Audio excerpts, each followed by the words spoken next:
Okay.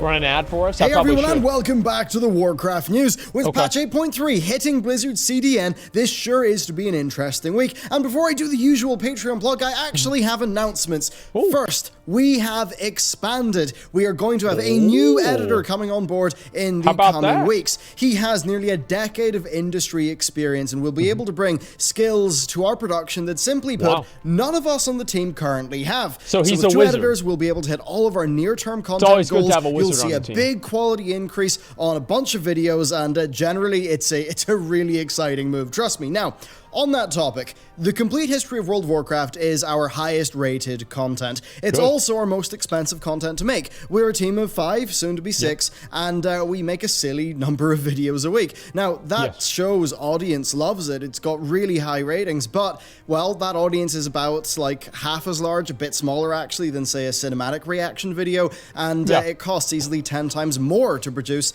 than a cinematic reaction.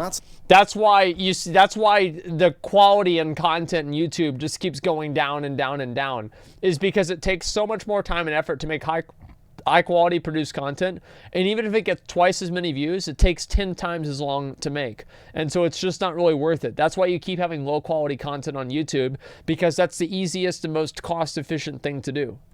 On top of, the fact we're making like 10 plus videos a week across the 2 channels. Now still, we want to make that content. It's what we love. We love it. We know that there's an audience that does love it, so we need a viable path forward, especially because we're soon going to be starting work on the complete story of World of Warcraft. And yes, that'll be every zone in the game, a massive undertaking. So in order to actually be able to do all of that and do it on a regular basis, here's how it's going to work from now on. The complete history of World of Warcraft will premiere on Patreon a week before it hits YouTube. The Blood Plague special is actually up there right now. We'll also produce bonus feature content for each episode. That's extra thoughts that didn't fit the video, or it's a history style video, so sometimes there's personal opinion that just doesn't actually fit in that video. So things like that, interesting things we found along the way. You'll also get access to all of our content as soon as it's made. So if we finish a video early ahead of schedule, it's a few days before it's scheduled to go up on YouTube, then we'll just throw it straight up onto Patreon. Now that's just happened with the first episode of our Sylvanas series. Look at her belly. I think she's getting fat. Look, I mean, look, I just noticed that right here. Look, she's getting fat, guys. No, am I wrong? Is she pregnant? With what? A corpse? Like, no, you can't. I'm pretty sure they can't get pregnant, okay? I'm like 90% sure. Yeah, it's fucking, Sylvanas is getting fat, guys. This is, oh man, what year is this, man? And then, of course, once we get our second editor on board, that's something that should happen a lot more. So, the documentary-style content's going to be there first, and with our enhanced production capabilities, we'll be able to get more content there once it is done. You'll also get behind-the-scenes stuff, you'll get in the credits, there's even physical merch there each month, and of course, that physical merch, our master tier, which, by the way, is Priest for this month, is really the best way to help out what we're doing. So, we'll soon have doubled the team we had just 3 months ago, and we'll be able to produce content that we simply were not able to just a short time ago. So soon we'll have expansion announcements, we'll have betas to cover, and much more, all while we simultaneously document the history and the lore of World of Warcraft. Our future as a production team's never been better. Dude, I can't wait until this fucking BlizzCon comes out, dude. Like, honestly, you know what I'm most excited for? This is gonna sound weird, might confuse some people. I'm most excited for fucking D4. I want to play D4, man. Straight up. Like, I really want to play fucking Diablo 4. It's going to be amazing. I'm really excited. And also, as a little thank you for sticking around so long for this announcement housekeeping bit of the video, our game, right, I can say to you, it's hit 45,000 words, and even though most of those 45,000 words are not implemented yet, we've got over an hour of gameplay, about an hour and a half, and all I'll say is internally it's been testing very well. So things are actually moving along quite swimmingly over there. And with that, let's get into the content. So patch 8.3 has been confirmed. Now, with 8.2.5 wrapping up the faction narrative, and I think many people remembering how Warlords of Draenor actually abandoned its final patch in order to get Legion out there a bit faster, there was a feeling out there that Blizzard were set to repeat history, to maybe cancel 8.3 and move straight on to 9.0. Well, the appearance of patch 8.3 on Blizzard's CDN, that's our content delivery now. Man, they were obviously going going to do 8.3. Anybody that fucking thinks that they weren't going to do 8.3 is an idiot. Blizzard has invested so much time and effort into the story. They have to carry it to term. Right? Even if the game wasn't doing very well, they've invested so much in it. Like, this is the culmination. Like, they've killed Sarfang over this. They've turned Sylvanas into a crazy person more so over this. Like, they have to do it.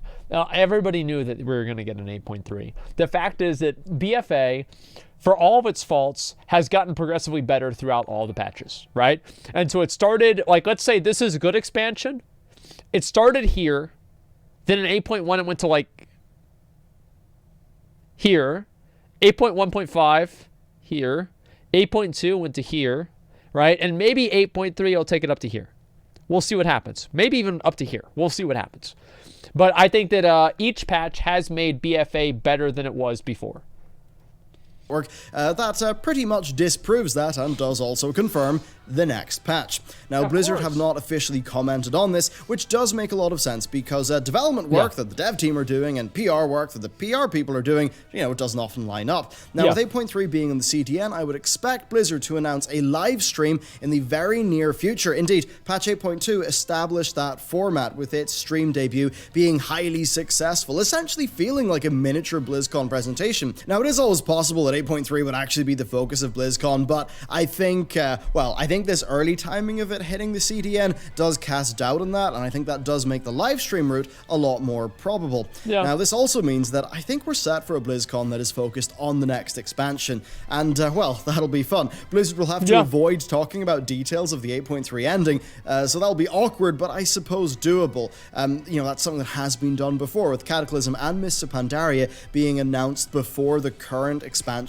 final patch had been released. Indeed, we're running on pretty much an identical clock to the Wrath of the Lich King days. Remember, the patch 3.3 released a month after BlizzCon, and that was the BlizzCon that announced the Cataclysm. That's great, but it'd be nice if that means that, you know, we won't have 9 or 10 months of the last raid. So I do wonder if that means we're set for an expansion that's actually a bit more like out of left field, one that's a bit more disconnected from the current story. And honestly, if that was the case, there's nothing I'd love more. I think it would be tiresome to move from, like, you know, all of this Sylvanas to a bit of an Azeroth and then just back to Sylvanas for the next expansion. I think that would just be, a bit tiring. Something new. Well, they can't just have her be like, Team Rocket's blasting off again. And then, they'll see what's really coming. And then the next expansion comes out, and they're like, Sylvanas who? Like, they have to finish the story. I mean, realistically, they have to finish the story. Like, I agree with Bellular. I think that, it'd be cool if they went in a different direction. But also, you spent like 3 fucking years doing this. Like, finish the fucking story. Like, come on, guys. New and fresh, I think, would be very welcome. Perhaps, give us some breathing room from the Battle for Azeroth cast of characters. I think that would be really good. I mean, hey, Illyria and co haven't had much to do, so why not travel off to space? Or maybe discover a new culture hidden beyond the known world of Azeroth. Go to the moon. Cool. As for 8.3, while I think it's almost certainly N'Zoth, I think the only question is to what degree Ashara will be involved, whether she'll be on our side or not, and if Blizzard are going to have Sylvanas be involved. Then there's also puzzling out what the new zones are going to be. I think the Dragon Isles are a very obvious suggestion. They've been hinted at since 8.0. Rathian has returned. We've known that Rathian's been looking for the Dragon Isles, so... I want the Dragon Isles to be a part of an expansion, man. They've just been such a big fucking deal for like... I mean, they've been in the game since vanilla. Wow, man. I want to see the Dragon Isles be a big fucking deal, not just a patch. I mean, like, Argus, I think that Argus could have been really awesome, but it was just like, it just missed the mark in a few different ways. Like, Argus was good in a lot of ways. It was good in more ways that it was bad, but the ways that it was bad made it really, really bad. Could be that. Now, whether Blizzard pulls an 8.2 and gives us a second zone, well, we'll just have to wait and see. Regardless, though, I doubt it'll be long before we know. Overall, I think it's an exciting time for World of Warcraft. We've got Classic, which has done super well. Blizzcon is going to reveal a new expansion. And 8.3, I estimate, will be a really good patch. Sure, it is going to live under the shade of Battle for Azeroth's past, right? We can't get past that. But... if it is going to improve on the already solid 8.2, then I think it would be a really wonderful patch. Plus, seeing Blizzard's art team take on N'Zoth, I think they're going to be able to make it better, right? I think 8.3 is going to be good. Like, I promise I'll play 8.3, right? I will do an 8.3 stream. I will talk about it. I will cover the patch. And as the patch comes out and as the expansion comes out, obviously we'll transition more into doing like some live server stuff too, because I don't want to make it to where people think that my stream is just about classic WoW. I love current WoW. I love classic WoW. I love BC. That's actually pretty much it. But you know, those three things I like a lot. I mean, yeah, that would be pretty darn exciting.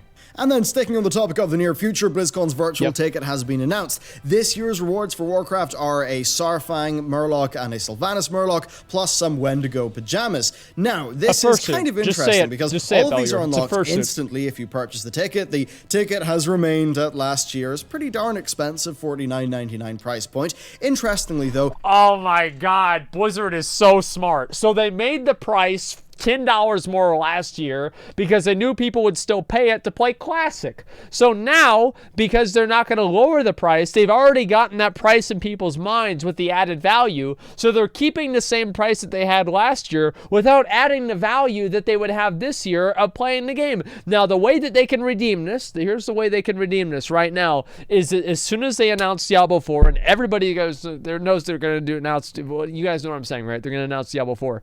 The moment they do that, they say, yo, you want to play the game? Log on. If you have a Battle.net account that has a virtual ticket on, download the fucking client for the beta and log on and play D4. My dick would get so hard. So hard.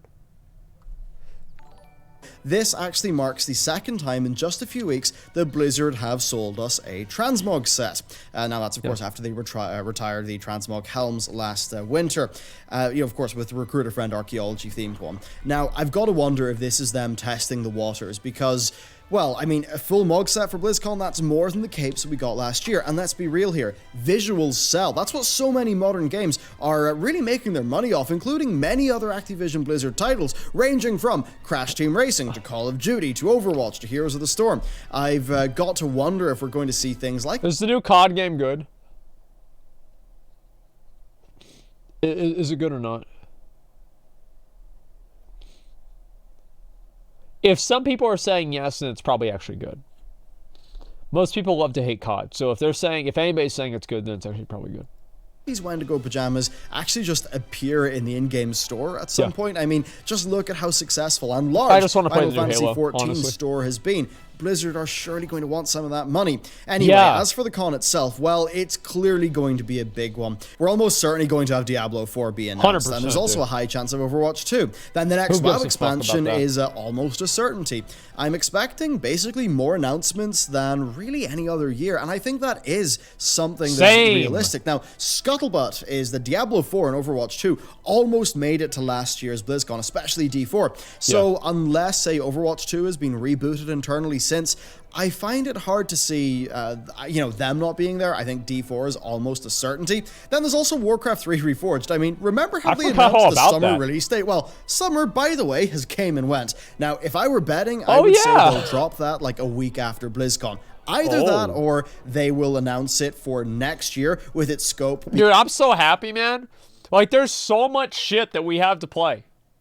Like, we have Classic, we have BFA, we're going to have Warcraft 3 Reforged, we're going to have Diablo 4, we're going to have Overwatch 2 or whatever the fuck that is supposed to be. Like, this is going to be awesome. Like, I mean, no, really, it is a great time to be a Blizzard gamer. Like, it is. Well, it will be in a month from now, right? But even now, it is. And we're going to have fucking Halo, dude. This is awesome. This is good. I'm happy, man. I'm actually happy. I know, Overwatch 2 is going to suck. You haven't even played it, dude. Listen, I am a former Bastion main in Overwatch. If that tells you how good I am. And I'm excited for it. I want to see what the game's going to be, dude. I want to see I was a Bastion main. Like, I was, dude. I was good at it, man, dude. Yo, I was a god. Like, I will do, listen, boys, I will do an Overwatch stream. I need to download the game because I haven't played it in 2 years, right? But I'll download the game. I'll show you guys how I can play Overwatch like a literal fucking god, okay? Overwatch 2 was leaked to be a PvE game. Good. That's what I like more.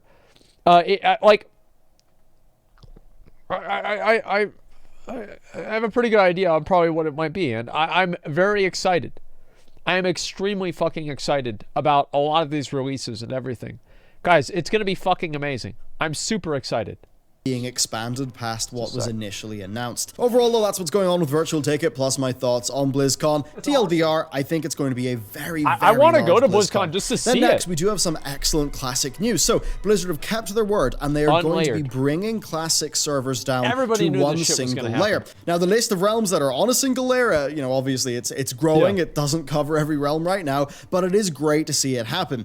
Layering, of course, could be exploited, as we recently covered on the news, and it also had a number of knock-on effects that, well, they weren't like authentic to the Classic experience. Now, I do think that layering was worth the cost, though, given just how colossal the launch of Classic was. That's not all for Classic, though. We do have some great news. Blizzard have indicated when Phase 2 is going to kick off. So, in an interview with PC Gamer, Ian Hazzikostas said that they aim to release Phase 2 before the end of 2019. Now, if we're to assume that it'll be after BlizzCon, then, yeah, it's likely going to be November/early December, which, I mean, is a fairly obvious guess. Now, content-wise, I think it's going to be really great. So it brings Kazakh, Azuragos, and Dire Maul as like its main bits of content. Essentially, it's the content from vanilla patch 1.3. Now, these world bosses, of course, would not work with layering. The whole point is that you've got like one world boss per server.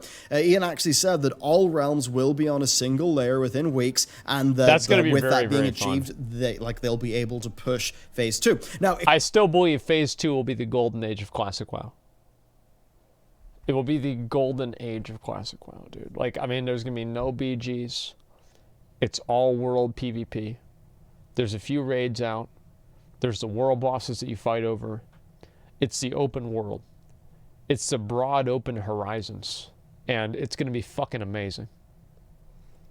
Experientially, this is going to be a really strong phase. So, Azuragos, doesn't spawn often, and defeating him is often a massive slog, especially on a PvP realm, as, teams are going to be, like, competing with each other to take him down. Then, of course, Kazakh is more challenging. It's a tighter fight. It's got a pretty tight and rage timer to contend with. It's a very hard fight. One that, of course, originally led to our good friend Kazakh routinely deleting the population of Stormwind. Now, as for Dire Maul, well, it's a real treat, because you'll be able to do the legendary tribute run, which is just an incredibly cool bit of content. So overall, I think people are going to love Phase 2, and if you'd like to learn more about patch 1.3 as it was way back then yeah, you can check out our video on it. Then next up, another funky topic. So patch 8.2.5 changed honor gains from mercenary mode and epic battleground quests. Now, these are both things that help people progress towards their battleground essence at a faster rate. Of course, that's an essence that was very good outside of PvP for many classes. It's gonna take forever, its absence was noticed. Now, Blizzard, seeing that these things were a bug, just removed them. Now, this led to quite a backlash, which then led to Blizzard nerfing the honor requirement, which certainly is, the right thing to do. I think. Really? Now, the timing here is strange. Blizzard changed. Wait, what? Let me read it. Rank 3. What's rank 4? So rank 4 essences remain unchanged. So rank 4 is now harder to get. What a cock-ass, dog shit, piece of garbage game, dude. Fuck this game. What the fuck, man? Right thing to do, I think. Now, the timing here is strange. Blizzard changed the honor requirement via a hotfix like a week after the patch initially changed Merc mode honor gains, and indeed, it seems like Blizzard rushed their hotfix out after Wowhead's coverage of the epic battleground quest change. Well, at least that's what one of Wowhead's writers thinks, and I'm inclined to agree given how things actually played out. Overall, though, I think it's the usual Blizzard problem-solving mentality. Certainly, I think it's an area where they could maybe calm down a little bit, because it's often led to them removing either fun things from the game or things that things that players have kind of done to get around something they didn't particularly like, maybe because it wasn't that well designed. And sometimes a Blizzard just problem solves those things away. People are left with a system that at its core isn't really that satisfying. So I think that's kind of what happened there. It's an awkward enough situation. I think generally speaking, Blizzard could do just they could do with just being a little bit more close to the ground when it comes to how they deal with these sort of more touchy topics of the player base. But anyway, there we have it. Quite If the week, only. especially for our team because, well, 75% of us got really hit by it's either a cold or a flu. I mean, some of us are harder than others, but it was really quite the week. Now, content-wise, I want to fill you in on what the plan is. So, the first episode of Sylvanas and the Blood Plague special are up on Patreon now. Sylvanas is going to hit YouTube tomorrow. I then have, like, two more parts of that series, 3 in total, plus another planned related video. One that's going to pull in Bolvar, so that'll be really fun. I've then got 2 rough scripts penned on the clash between in-game storytelling and transmedia narrative, and as well one that is about creating stories that elevate the player's experience within the context of an MMO, with really contrasting WoW's modern character-driven storytelling. I actually really want to watch that. I feel like the storytelling in vanilla WoW was a lot better, even though it wasn't the focus. In a way, I felt like it kind of was like Dark Souls, where it would kind of entice players to go out and like seek out the stories. And because they went to seek them out themselves, the stories were more important to them. With more traditional MMORPG and RPG storytelling, especially in cases where you are not the champion. Then also, Jared, who's one of our new writers, is also doing a really fun video inspired by Warcraft 3 Reforged. It's basically going over all aspects of the lore the Blizzard have retconned, well, since War 3, and it speculates on how Reforged is going to change the story. After all, we do actually know that while the missions are staying the same, Reforged is actually retelling the story to be in line with the modern game, so I assume in line with Chronicle. Which certainly will be something. So overall... Wait, so they're changing? Wait, what the fuck? They're changing the story in Reforged? I hope they don't do that. There's a lot going on, and a big thank you to everyone over on Patreon for the Druid month. That was massive. We're currently working, getting everything packed up and sent off now, and I'm also happy to announce that it's Priest month, and really that's the best way to support the channel, and also get some cool stuff in return, which I think is very important for us, that, you know, if there is a tier like that, of that size, that we really do want to be providing, like, actual legit value back. So, yeah, there's that going on. Anyway, with all that said, I've got lore to write, so I'm going to go and do that. Thank you very much for watching this video. And, Make it more in line with the current story? Okay, that's fine. They changed story with Chronicles anyway, already ruined. Yeah, that's true. Yeah, that's pretty true. Yeah, that is pretty true. That is true. Let's see here. Is there anything interesting to look at here? Starfang Murloc, he sure has changed. Yeah, he got resurrected as a Murloc, of course. So let's look right now. I want to go ahead and just put something on. And we'll look at a few of these males, too, because I missed out on this, okay?